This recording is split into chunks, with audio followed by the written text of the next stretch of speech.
la suite de notre congrès. J'ai vraiment un grand plaisir à appeler Monsieur Pierre Tapie pour nous parler de la démographie de l'enseignement supérieur dans le monde. Bonjour Pierre. Bonjour Philippe. Bonjour à tous, bonjour à chacun et à chacune. Merci à la Conférence des grandes écoles et merci à Anne-Lucie de m'avoir invité aujourd'hui à présenter ces résultats auprès de vous. Ah, pardon. Monsieur, on le connaît, donc ça n'a pas beaucoup d'intérêt. Voilà, l'original est mieux quand même. Donc, le travail que je vais vous présenter est en fait réalisé à partir d'un travail de recherche qu'on a fait pendant les 3 ou 4 dernières années avec Pierre Alifat, pour ça que je lui rends particulièrement hommage ici, qui était l'ancien délégué général de la Conférence des grandes écoles, et sur lequel nous nous sommes concentrés pour essayer de comprendre ce qui, sur le plan démographique, se passait sur le plan international, et ce qui, à partir de là, pouvait amener à une certaine prévisibilité des zones géographiques intéressantes pour nos établissements. C'était vraiment ça l'intuition. En fait, en attaquant, en commençant ce travail, on s'est aperçu qu'il n'y avait pas grand-chose qui soit scientifiquement à peu près rigoureux, à peu près fondé.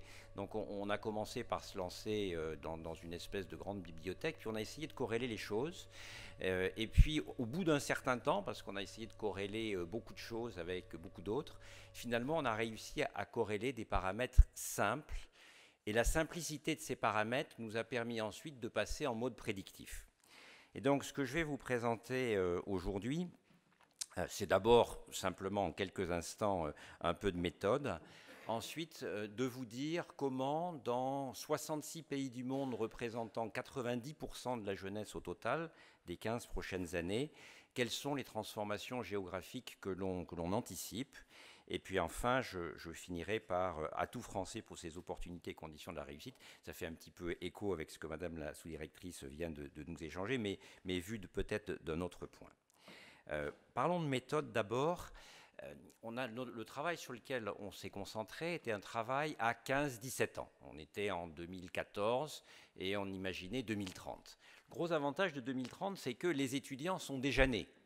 Ils sont déjà nés, ils ont aujourd'hui 3 ans et ils en auront 18 en 2030. Maintenant on est en 2017, donc ils en auront plutôt 5 ans aujourd'hui et ils en auront 18 en 2030. On a travaillé d'abord à identifier un indicateur du taux d'accès de l'enseignement supérieur. Il en a trouvé un qui est corrélé à peu près à 99%, donc ça c'était un bon début. Et puis ensuite et surtout, on a trouvé une corrélation à presque 90% entre le niveau d'accès à l'enseignement supérieur dans un pays donné et le PIB sous réserve de le rapporter au pouvoir d'achat local. Toutes les autres coefficients, que ce soit l'indice de Gini, que ce soit des phénomènes de démographie un peu plus subtils sur les nombres d'enfants par femme, etc., se sont révélés non pertinents. Et ayant trouvé ça, du coup, on est passé sur un modèle prédictif, et on a travaillé, je vous le disais, sur 66 pays, qui représentent 90% de la jeunesse mondiale aujourd'hui et qui en représenteront 88 en 2030. Alors, le corrélation, bon voilà, ça c'est la manière de mesurer le taux d'accès à l'enseignement supérieur. Pardon, excusez-moi, je bouge dans 2 endroits différents, donc il faut que je suive. Donc ça, c'est le niveau de corrélation de ceux qui mesurent l'accès dans l'enseignement supérieur. Et ça, c'est évidemment, vous ne pouvez pas le lire, c'est normal, mais c'est juste pour vous donner la forme. C'est pour vous dire comment on a pu extraire une corrélation à très fort indice de corrélation sur un grand nombre de pays. Vous voyez que cette courbe qui est très verticale au début et puis après de moins en moins verticale, au début on l'a même simulé par un espèce de talus avec une linéarité, ça marche assez bien la linéarité en dessous de 20 000 $ par habitant, et puis ensuite les points sont tellement dispersés qu'en fait si on prend que ces points, ça devient anti-corrélé, c'est-à-dire vous lisez exactement non corrélé du tout. On peut démontrer que c'est non corrélé du tout sur une partie particulière du spectre. Mais si on prend l'ensemble du spectre, on arrive à cette forte corrélation que j'indiquais ici. Donc, ça c'est la méthode, pour aller directement au résultat, voilà. Le résultat, c'est que entre 2013 et 2030, on estime que on va passer de 200 millions à 280. 280, pas 400, hein, j'en dis pas plus, mais voilà, on est plus dans quelque chose qui est plus 40%. Les 15 années précédentes, en 2000, on prévoyait qu'il y aurait à peu près 200 millions. En 2000, on était à 100 millions, on prévoyait qu'il y aurait à peu près 200 millions d'étudiants dans le monde en 2015, et c'est effectivement ce qu'il y a eu. En 2013, là, pour prendre des données plus précises, on n'est pas dans un facteur x2 par rapport à la prochaine fois, pour un tas de raisons sur lesquelles je vais revenir, mais on est plutôt dans un facteur x 1,4. Alors 1,4, 1,5, l'ordre de grandeur est là, mais on est plutôt dans un facteur x 1,4. Alors quelles sont les grandes transformations? Pardon. D'abord, en proportion, ben, l'Asie-Pacifique va devenir plus grande, 51 à 54%.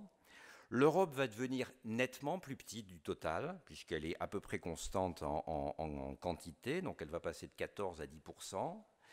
Les Amériques vont devenir nettement plus faibles également. J'ai dit l'Europe nettement plus grande, pardon. L'Europe va baisser en proportion, les Amériques aussi. Et l'Afrique, elle, explose, puisqu'elle va passer de 5% à peu près 12% du total. Et si on le fait davantage en, comment dirais-je, en éléments continent par continent, en éléments quantitatifs, en fait, aux Amériques, les 40 millions d'étudiants à peu près aujourd'hui vont rester les mêmes, simplement avec un transfert du nord vers le sud. En Europe, là aussi, on va être sur les mêmes ordres de grandeur. Au Moyen-Orient, on verra tout à l'heure ce que j'appelle Moyen-Orient, on est sur des augmentations très significatives de l'ordre de 1/3. En Asie-Pacifique, et tout particulièrement à cause de l'Inde, qui représente la moitié de cette évolution à elle toute seule, on augmente de l'ordre de 45 millions, c'est-à-dire de 50%. Et enfin, en Afrique, on passe de 8 à 30 millions, pour faire simple, c'est-à-dire qu'on augmente de 240%. Donc une véritable explosion en Afrique. L'Afrique va connaître dans les 15 prochaines années le niveau de divergence de son enseignement supérieur que l'on a connu en Asie dans les années 2000 et 2015. Voilà, la frontière des 15 prochaines années en termes de vitesse de transformation, il va se passer en Afrique ce qui s'est passé dans les 15 années précédentes en Asie. Alors maintenant, si je vais plus finement, j'espère, est-ce que par hasard, on peut éteindre le devant de l'amphi? Parce qu'il y a beaucoup de lumière qui vient sur les côtés, et du coup, je sais, si on peut éteindre, ça sera plus commode. Sinon je vous raconte la chose, et puis voilà. Alors je vais la raconter à partir de 5 zones géographiques. Je dis zones géographiques parce que ce n'est pas tout à fait les continents. Une zone géographique qui est donc en Europe, où là c'est écrit suffisamment petit pour que sans doute ceux du fond ne voient pas vraiment, où en Europe, entre l'Europe de l'Ouest que j'ai appelée, sur lequel on a travaillé, Danemark, France, Allemagne, Italie, Hollande, Espagne, Suisse, Royaume-Uni, voilà les pays principaux qu'on a pris. D'une manière générale, on a pris à la fois les pays qui étaient les poids lourds démographiques et les pays dans lesquels il se passait des choses importantes pour l'enseignement supérieur ou significatives pour l'enseignement supérieur. Voilà. Donc, qu'est-ce qui se passe? Eh bien, pour aller, je reviendrai à cette slide juste ensuite, mais pour aller au résultat, avant de revenir sur la slide, il y a de nombreux pays qui sont stables. Et les nombreux pays stables, c'est les 6 qui sont là, Hollande, Danemark, Suisse, Pologne, Roumanie, Italie. Ça veut dire quoi stable? Ça veut dire que les phénomènes démographiques viennent compenser les phénomènes économiques. Pardon, retour en arrière, excusez-moi. J'ai oublié de vous dire, ce qui est nul sur le plan de la méthode, quel modèle économique prédictif on avait pris. Évidemment, vous posez cette question. Alors, on n'est pas des économistes, donc on a pris bêtement le meilleur modèle économique qui nous a été recommandé par Jean Tirole, prix Nobel. Bon, c'est une manière de choisir comme une autre.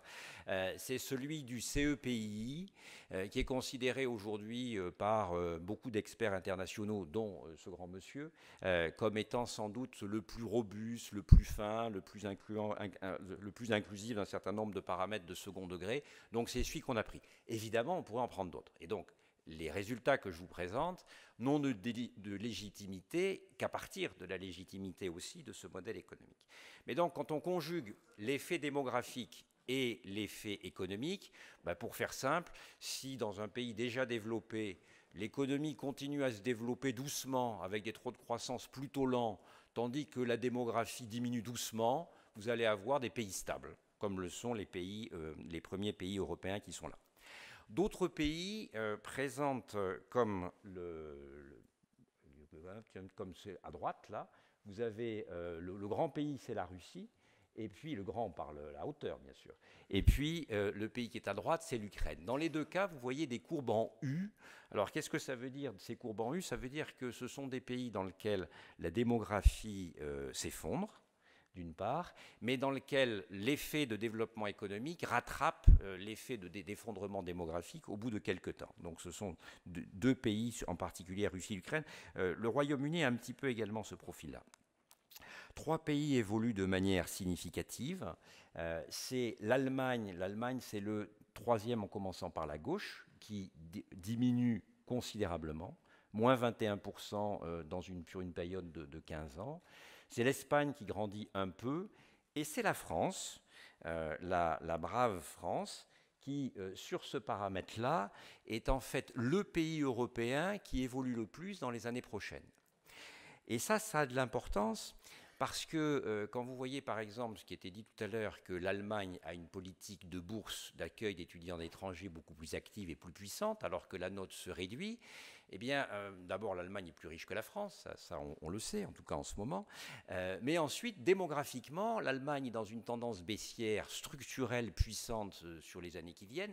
Et tout ça, c'est de la démographie. Les étudiants qui ne sont pas nés, ils ne sont pas nés. Hein. Il n'y a pas des mamans qui vont les refaire, en tout cas qui vont les refaire en ayant déjà 18 ans. Ils ne sont pas nés, ils ne sont pas nés. Donc, la démographie fait que l'Allemagne va connaître, avec un modèle économique d'université d'État très intéressant quant au rapport qualité-prix pour les gens qui y vont, va connaître une vraie difficulté démographique. Donc, comment est-ce que l'Allemagne peut devenir pour nous un concurrent redoutable au moment où on envisage d'avoir des étudiants étrangers solvables? C'est une vraie question. Et donc, la question, c'est celle par laquelle je finis, c'est les étudiants internationaux, est-ce qu'ils vont être reconnus dans un certain nombre de cas comme des éléments de développement? Et nous, on a envie de les reconnaître comme tels, et le ministère des Affaires étrangères nous a encouragés très légitimement à cela tout à l'heure, ou bien est-ce qu'ils vont être regardés comme des éléments de survie? Voilà pour l'Europe.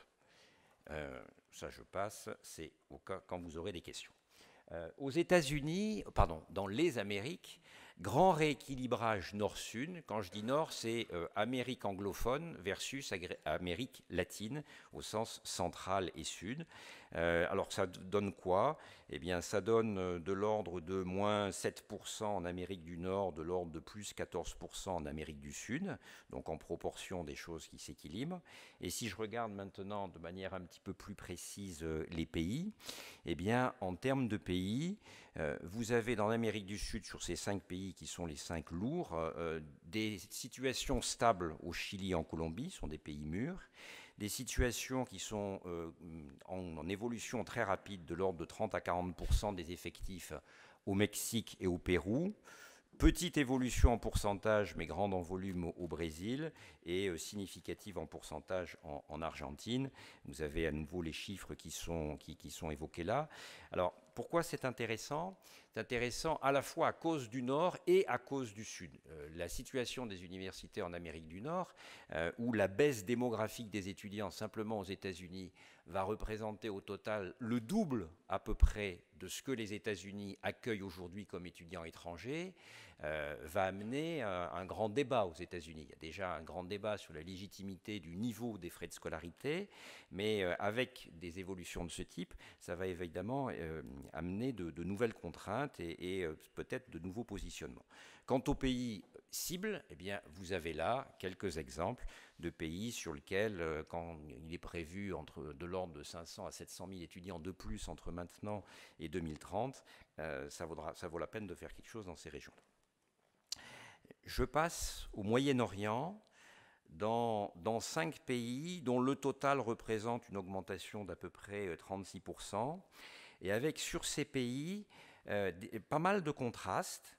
Alors, l'Iran est un pays qui aujourd'hui donne un très grand accès à ses jeunes à l'enseignement supérieur, mais des générations plus creuses arrivent. Donc, statistiquement, on va se retrouver avec cette forme en U. En revanche, l'Égypte est amenée à exploser. En Égypte, vous avez aujourd'hui 2,5 millions d'étudiants. Il y en aura sans doute de l'ordre de 5 millions en 2030.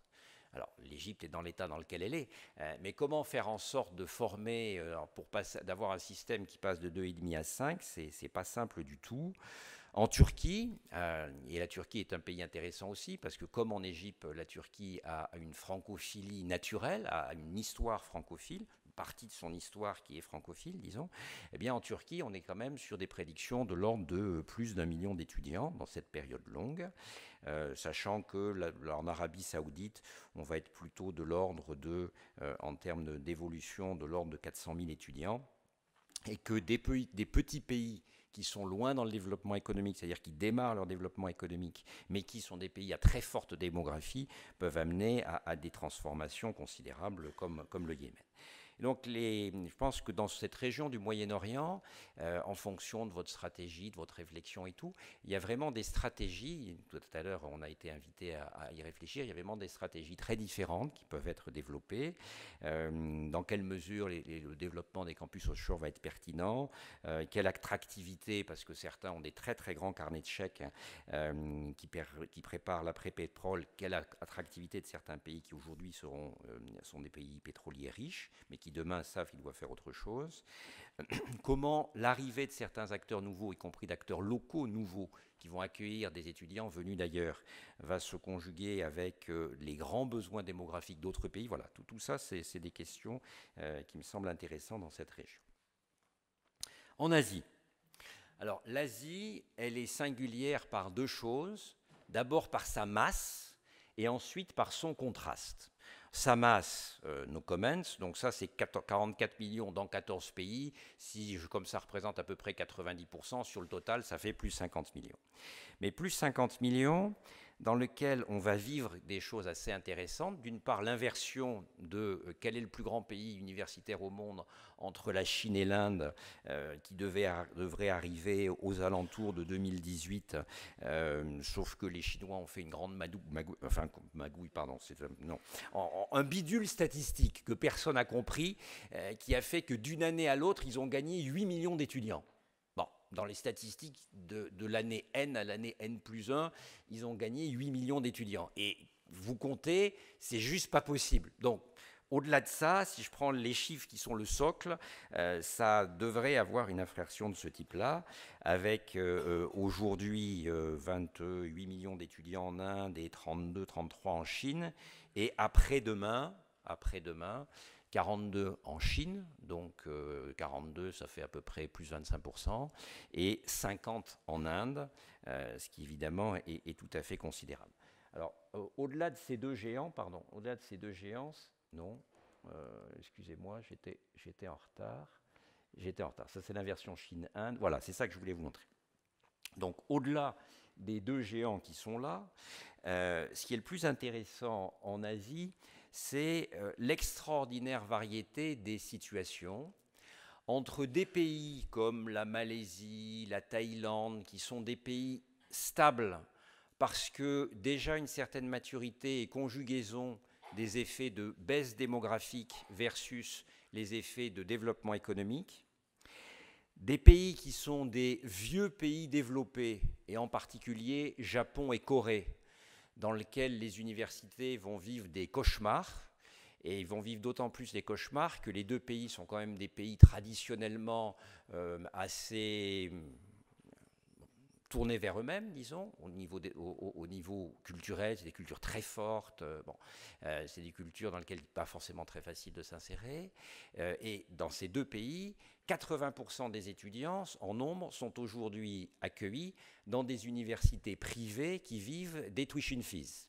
Voilà.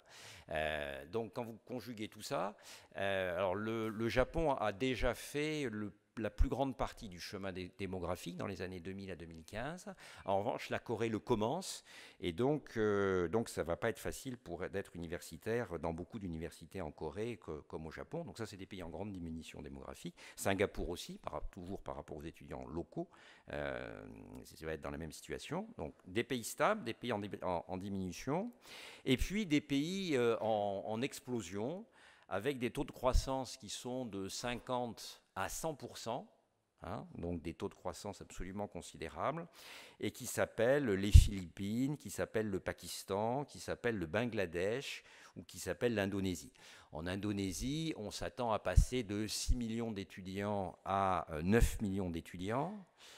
Aux Philippines, on s'attend à passer de 3,5 millions à peu près à 6 millions. Donc c'est des chiffres absolument considérables en termes de transformation. Au Bangladesh, on s'attend à passer de 3 millions à peu près à 5 millions. Voilà. Choisir aujourd'hui le Pakistan comme un des pays dans lequel on fait quelque chose d'original et de stratégique sur la scène internationale, ça ne vous saute pas aux yeux. Moi, avant d'avoir fait ce travail, ça ne me sautait pas aux yeux du tout non plus, hein. Mais de fait, comme la démographie est une science extraordinairement prédictive, eh bien, il y a d'autres choses qui apparaissent quand on regarde les choses de cette manière-là. Et donc, si je résume sur l'Asie, bon, c'est vraiment ça. Et si je résume, si je vais un petit peu plus loin dans quelque chose d'un tout petit peu plus qualitatif, parce que l'Asie, dans cette diversité, mérite d'être un peu regardée de cette manière, j'ai noté 3 grandes questions. Une première question qui est celle de l'ouverture ou de la non-ouverture aux étudiants étrangers en fonction des pays. Et vous avez des pays qui peuvent dire, pour notre influence grise, oui, bien sûr qu'on va s'ouvrir. Mais vous en avez d'autres qui peuvent dire, est-ce que c'est si sûr que ça d'avoir, parmi nos 35 millions d'étudiants en Chine, d'avoir 3 millions d'étudiants étrangers? Bon, c'est pas sûr. Alors, ça peut être pour ça peut être pour assurer la survie d'université, j'en ai déjà parlé, ça peut être pour compenser des effondrements démographiques sans que la question de la survie soit en jeu. Donc, premier type de question. Un deuxième type de question qui est quelle va être la contribution de campus importés, c'est-à-dire de campus de grandes maisons étrangères qui vont venir s'installer dans le pays, et en particulier en Inde. Hein. En Inde, bon, si vous avez des sous-personnels, vous les convertissez en roupies, et puis vous allez vous installer en Inde, et puis vous créez une école en Inde, vous êtes sûr d'avoir, pas des centaines, mais des milliers d'étudiants. Alors, c'est pas si simple que ça. L'Inde est un pays très compliqué, le CAT, machin, bon, tout ça. Mais en termes de démographie, c'est juste un tsunami, quoi. L'Inde, c'est un tsunami. L'Inde toute seule, c'est un tsunami. Indonésie, Philippines, Pakistan, c'est des pays déjà plus sophistiqués, dans lesquels il y a un système universitaire avec qui on peut travailler, et c'est des pays dont les perspectives sont absolument extraordinaires. Enfin, dans les contributions de campus offshore, il y aura souvent la question de la part des acteurs qui sont plutôt lucratifs versus la part non lucrative. Il n'y a aucun jugement de ma part là-dedans, il y a de la place pour tous ces types d'acteurs. On voit d'ailleurs qu'il y a une certaine porosité entre ces deux concepts, hein, je pourrais y revenir, mais c'est une question.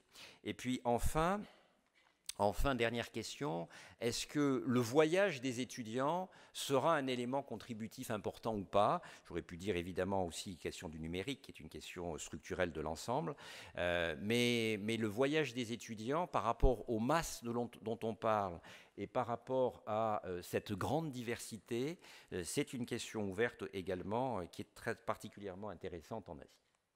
Voilà pour l'Asie. Enfin, Afrique. Alors, Afrique, c'est simple, donc de 9 à 30 millions d'étudiants, avec une Afrique dans laquelle l'Afrique du Sud et de l'Est est de l'ordre de plus 300%, l'Afrique subsaharienne, plutôt francophone, en incluant dans cette zone-là le Nigeria, puisque c'est géographique ce que je dis, de l'ordre de 300%, et puis l'Afrique du Nord, Maroc, Algérie, de l'ordre de 50%. Alors, ce qui est intéressant dans cette présentation, dans cette réflexion, pardon, c'est qu'il existe quelques géants Il en existe deux. On pense souvent à un, mais en fait, il en existe deux. Le Nigeria, bien sûr, c'est un espace qui va passer de l'ordre de 1,7 million, 1,8 million d'étudiants aujourd'hui à 6,5 millions d'étudiants dans 15 ans. Donc c'est un x4 à peu près. Mais l'Éthiopie, souvent, quand on dit aux gens combien d'étudiants à votre avis dans l'Éthiopie, la réponse la plus souvent entendue est 15 à 30. C'est le plus fréquent. L'Éthiopie, il y a déjà aujourd'hui 100 millions de personnes. Et vu la démographie de l'Éthiopie, où la médiane des âges est à 17 ans, eh bien, en Éthiopie, on peut s'attendre à passer de l'ordre de 700 000 étudiants à 3,5 millions d'étudiants dans la période qui est devant nous. Voilà. Alors, comment on fait pour faire des choses comme ça Probablement, par rapport à la moyenne, ils seront un peu en dessous de la courbe dans 15 ans, mais la tendance massive, c'est des évolutions de ce ressort-là. Donc voilà pour les deux géants. Et si on va un tout petit peu plus loin sur des pays que je qualifie d'intermédiaires, eh bien, il y aura un nombre significatif de pays qui auront entre 1 et 2 millions d'étudiants en 2030. Ouganda, Kenya, Mozambique, Soudan, Afrique du Sud, Tanzanie. Et vous voyez les facteurs multiplicatifs auxquels il faut s'attendre par rapport à la réalité d'aujourd'hui. Alors là aussi, il faut bien peser les choses. Il y a des endroits où les systèmes sont déjà un peu plus mûrs qu'ailleurs. Il y a des endroits qui sont plus faciles à fréquenter que d'autres, bien évidemment. Mais les chiffres de l'Afrique sont à ce niveau-là d'explosion. Avec évidemment beaucoup de questions quand on est face à des chiffres comme ça. Vous pouvez vous dire, mais qu'est-ce qu'il a fumé avant de venir nous voir, hein Non, j'ai juste rien fumé du tout, simplement fait des tableaux Excel qui ressemblent à des draps de lit, et avec une robustesse statistique relativement significative. Les grandes questions qui vont se poser là-dessus, c'est quel modèle pédagogique de référence, bien sûr quel modèle économique, la place du numérique, dans quelle mesure la professionnalisation va être incluse à l'intérieur de ces formations, puisqu'il ne faut pas oublier aujourd'hui que dans un nombre significatif de pays, le ratio du taux de chômage entre les jeunes diplômés et les jeunes tout court est un ratio supérieur à 1. Supérieur à 1. Sur les pays de la frange sud de la Méditerranée, on peut considérer qu'une des grandes raisons des printemps arabes, c'est que dans ces pays, en moyenne, le ratio du taux de chômage des diplômés, des jeunes diplômés versus le taux de chômage des jeunes est en moyenne de 1,5. Voilà. Bon. J'arrête parce que ça va vous poser plein de questions, mais c'est intéressant parce que derrière cette question, il y a toute la question, quand on organise des formations, quel est le réglage entre la dimension de professionnalisation et de pertinence versus la dimension élever le niveau de compétences et l'élever le niveau de culture générale de la population, qui en soi évidemment est un objectif louable. Je passe. Et donc c'est tout ça qui nous amène à cette évolution. Alors peut-être que vous auriez envie de retrouver toutes ces stats. Et là, je prends un tout petit risque pendant 3 minutes, un tout petit risque technique. Voilà.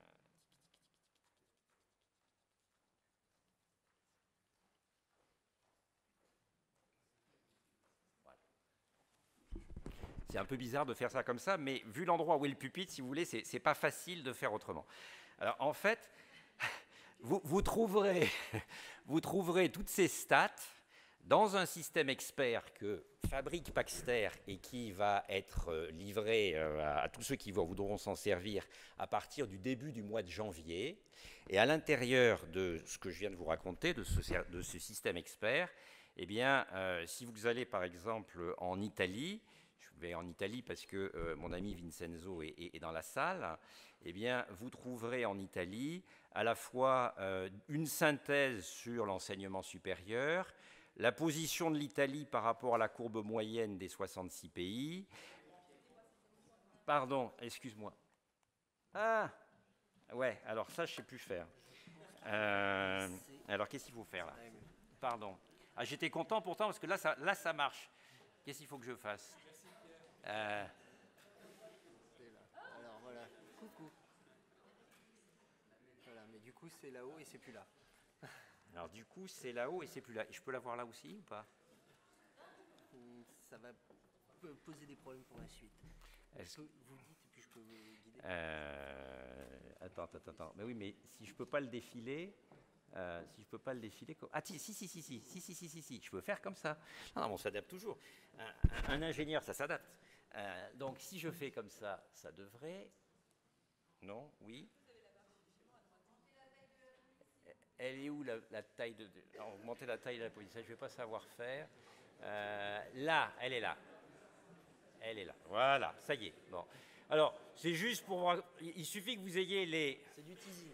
C'est du teasing. Il suffit que vous ayez les rubriques.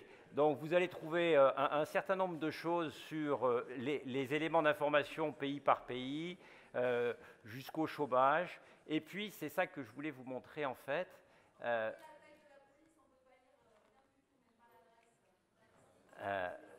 Vous pourrez trouver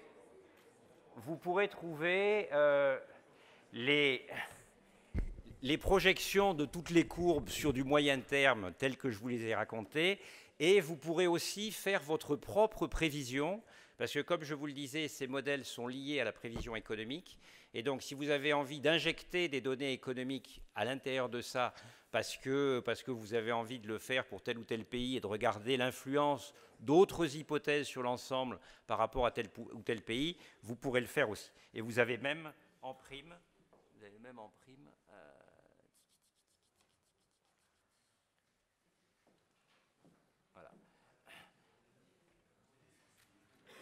voilà. Vous avez même en prime toutes les caractéristiques pertinentes pour l'enseignement supérieur du pays en question. Voilà, ça c'était juste un tout petit teasing, mais pour vous dire que l'ensemble de cette information, plus riche évidemment que ce que je peux vous la donner là, elle existe quelque part et vous pourrez la récupérer. Si vous me remettez la présentation, je suis content. On va y arriver. Merci de votre aide. De l'autre côté.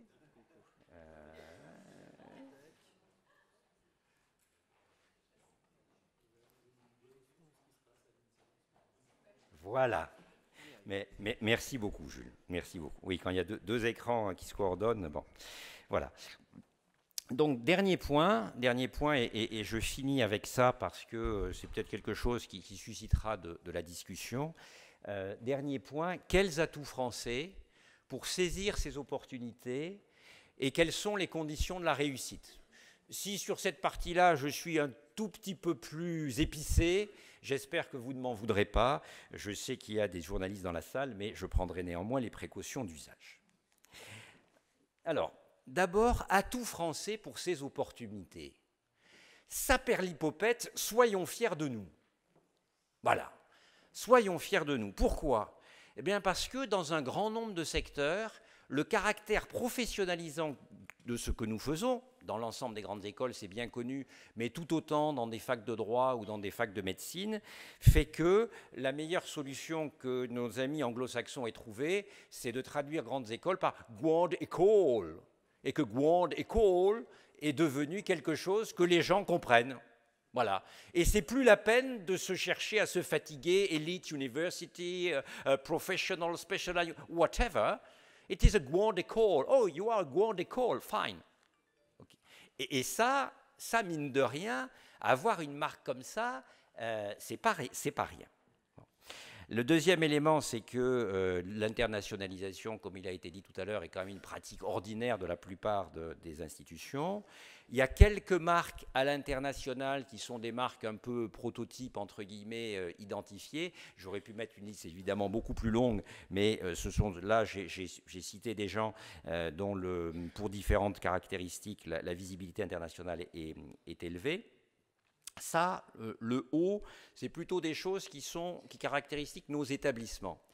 Et le bas, c'est plutôt des choses qui sont systémiques.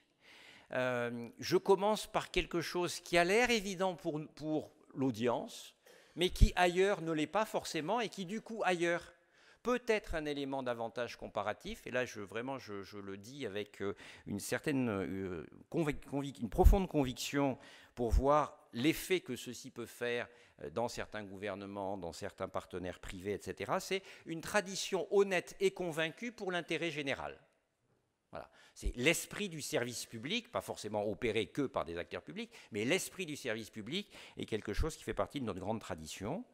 Deuxième alinéa, sur lequel peut-être vous allez me challenger, c'est que la pauvreté économique, qui est vilaine, injuste et irresponsable en terre de France, article 1, eh bien, mine de rien, quand on est à l'international, elle devient un avantage compétitif parce que le rapport performance sur prix, le rapport qualité-coût est très élevé.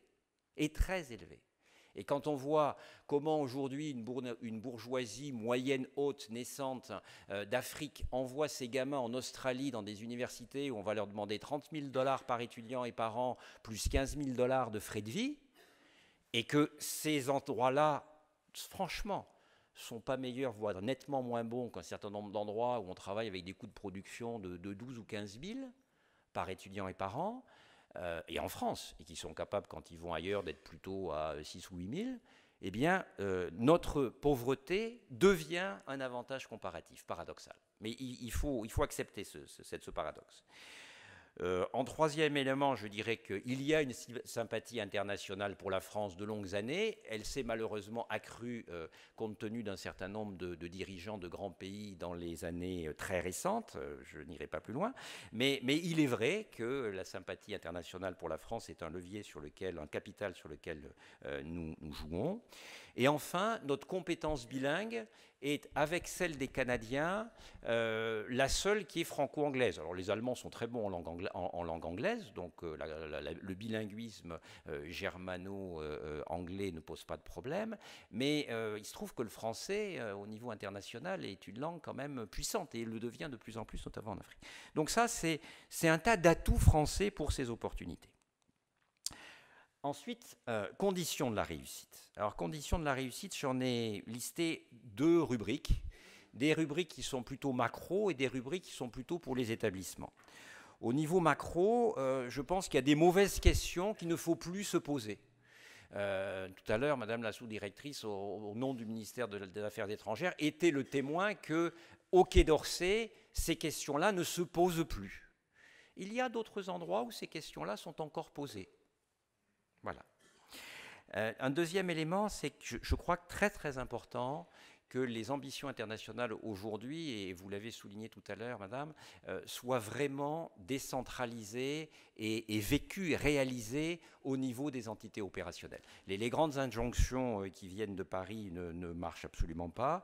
Alors, il faut le faire au niveau de l'entité opérationnelle pertinente. Je ne dis pas ce qu'est la pertinente, parce que selon le type de projet, ça peut être l'établissement tout seul, y compris un établissement de 1000 étudiants.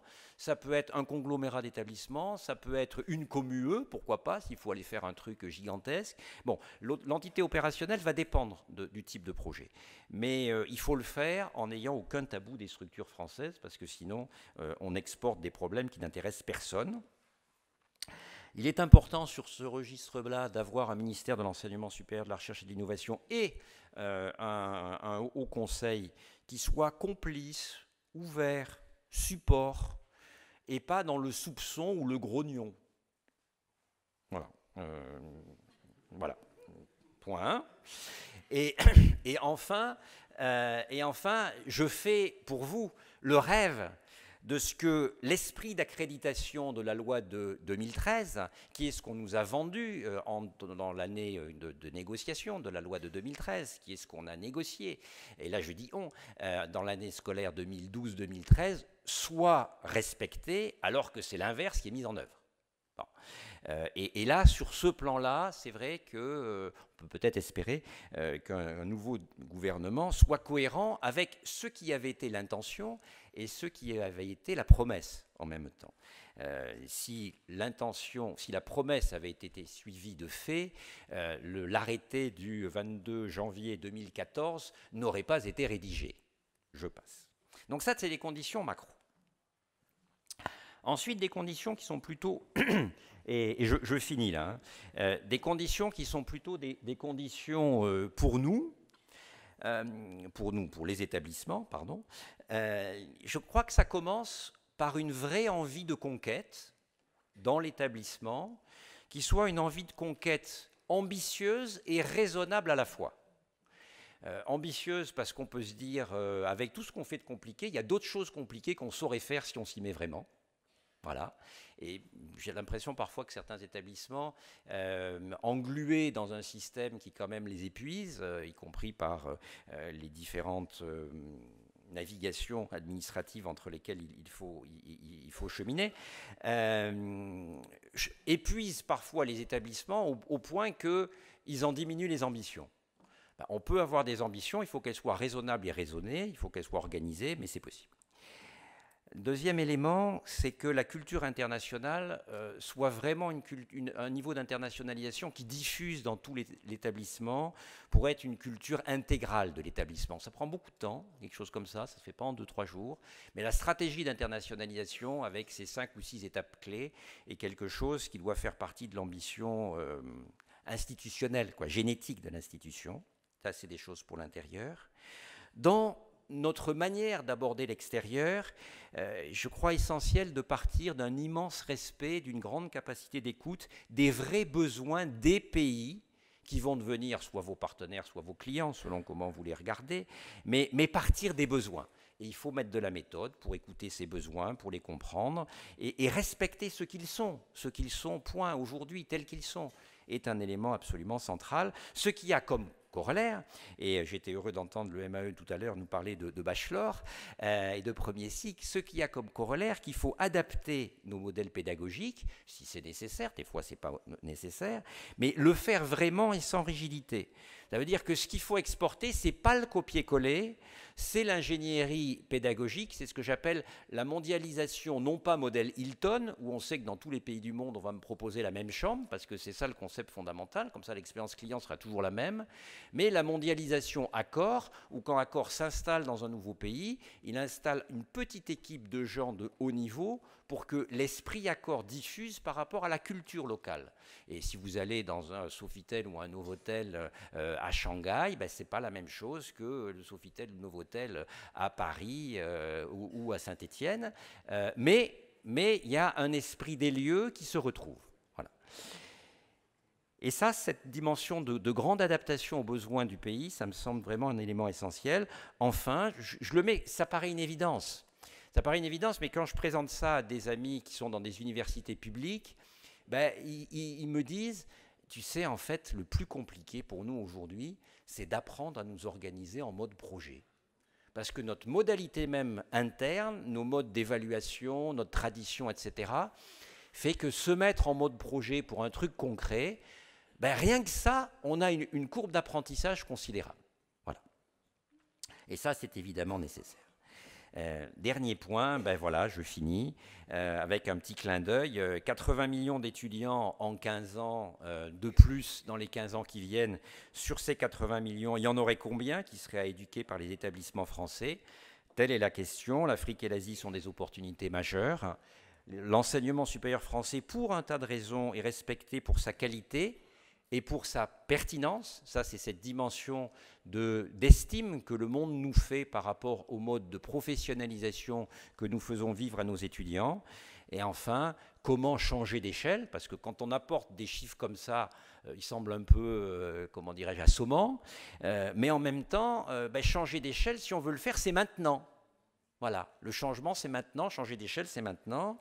Et je rappelle que 500 000 étudiants à seulement 6 000 € par étudiant chacun, qui est un niveau de prix qui est assez compatible avec pas mal de pays à l'étranger, ça représente en revenus pour nos établissements 5 fois le total des intérêts, des dotations capitalistiques des différents PIA.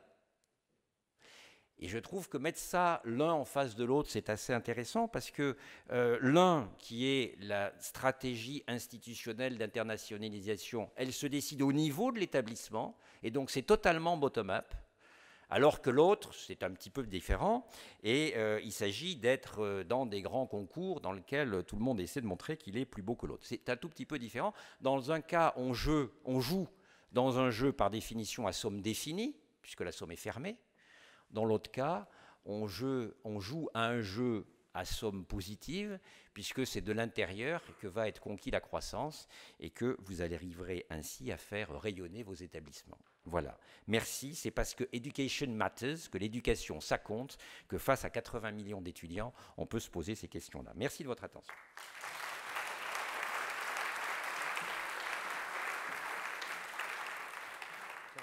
Merci Pierre, je vois une présentation très intéressante, très complémentaire de la précédente et qui doit encourager nos écoles dans leur développement international, y compris peut-être en se tournant vers des pays auxquels nous n'aurions pas pensé.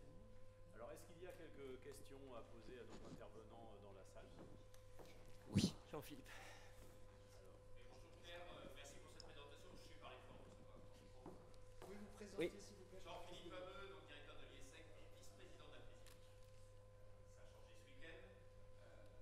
En fait, dans les pays par pays, donc il fournit beaucoup d'informations très utiles. Est-ce qu'il y a une information sur le pourcentage ou le nombre d'étudiants qui étudient hors du pays, qui traduit en général évidemment le niveau de vie du pays, l'ouverture du pays, mais aussi l'adaptation ou non de l'appareil de formation locale, quantitativement, qualitativement? La réponse... Ça permet de mesurer votre... Pardon.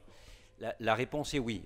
Là, je ne vous ai pas assommé de chiffres. J'espère ne pas vous avoir assommé de chiffres. Donc, j'ai vraiment densifié. Mais dans l'information disponible de manière numérique que je vous ai présentée, dans ma tentative d'agilité, la réponse est oui. Pays par pays, pour les 66 pays, on a à la fois la mobilité sortante et la mobilité entrante.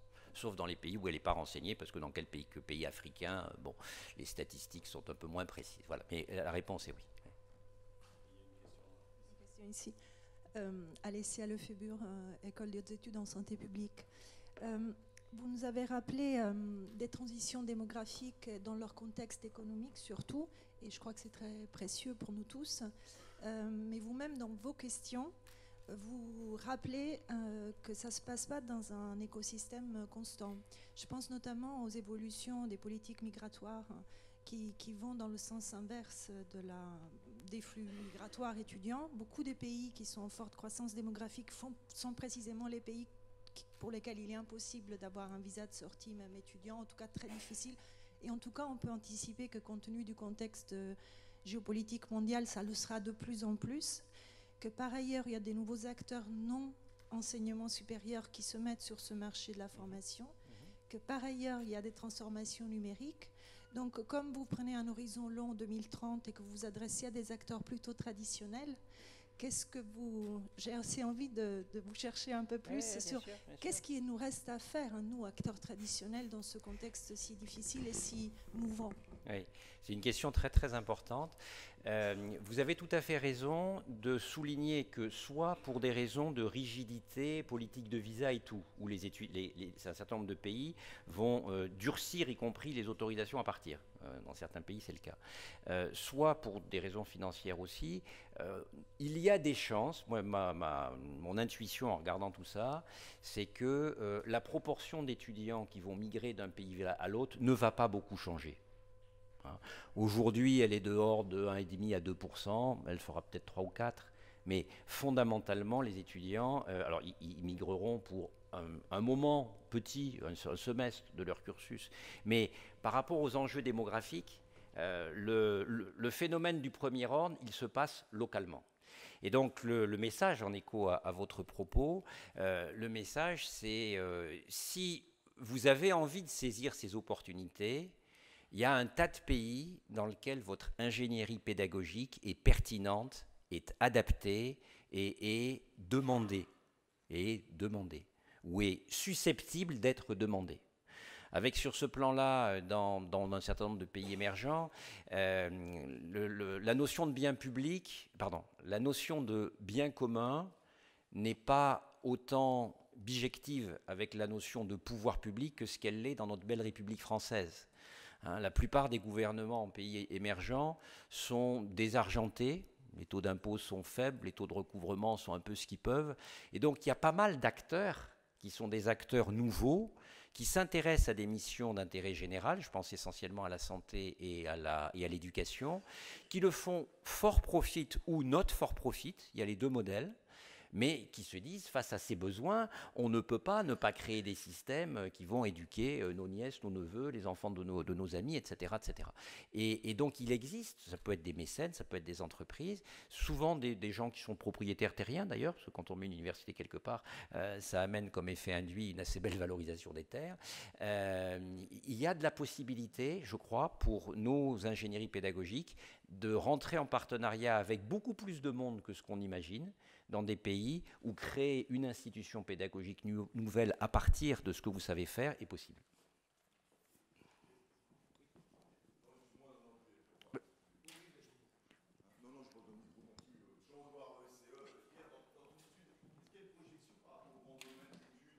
Non. Non, ça c'est l'étape d'après. Ça c'est l'étape d'après. Déjà, on a passé beaucoup de nuits, beaucoup de week-ends et autres à essayer d'avoir la vue macro. Donc je crois que sur la vue macro, on est assez juste, quoi. Hein. Bon.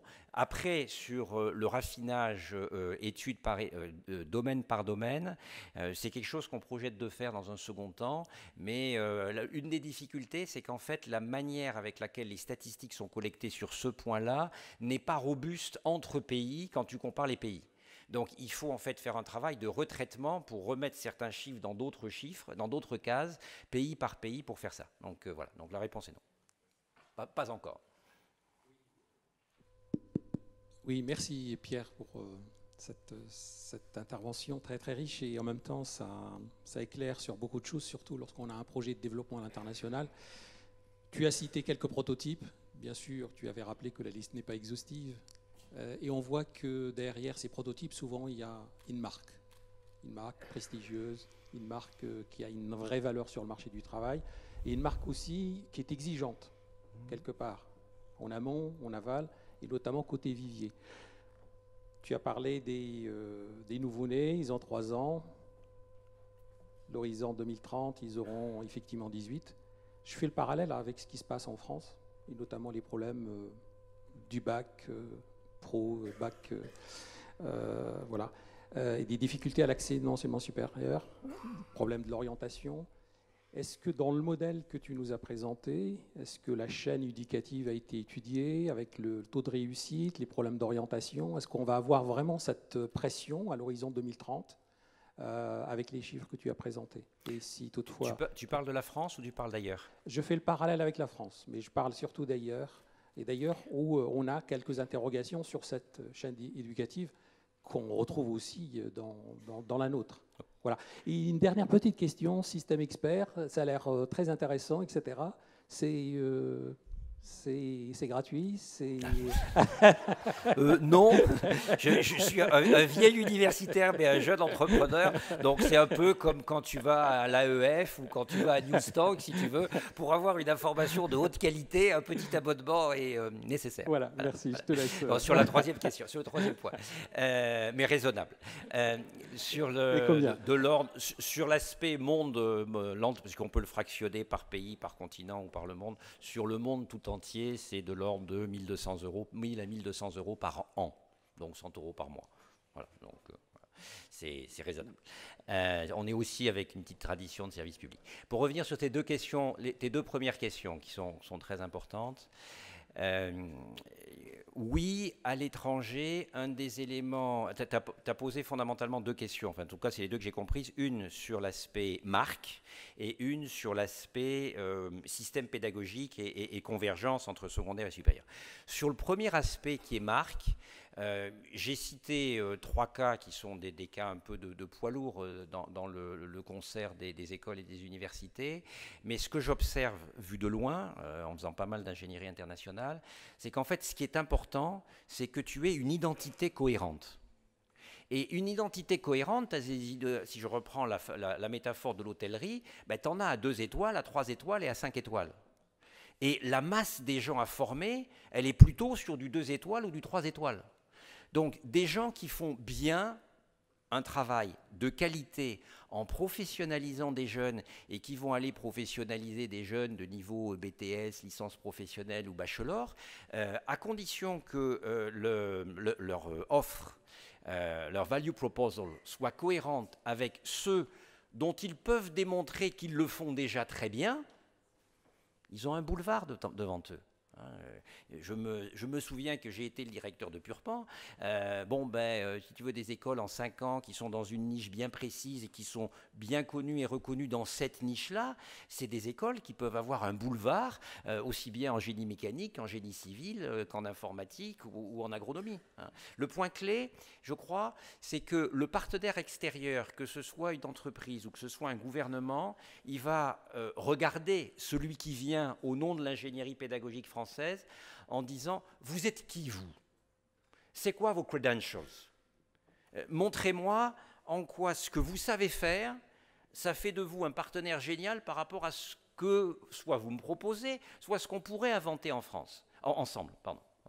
Donc ça, c'est sur l'aspect marque, non. Le point clé, c'est que toute marque soit cohérente avec ce qu'elle porte et son identité. C'est plutôt ça qui est le point important.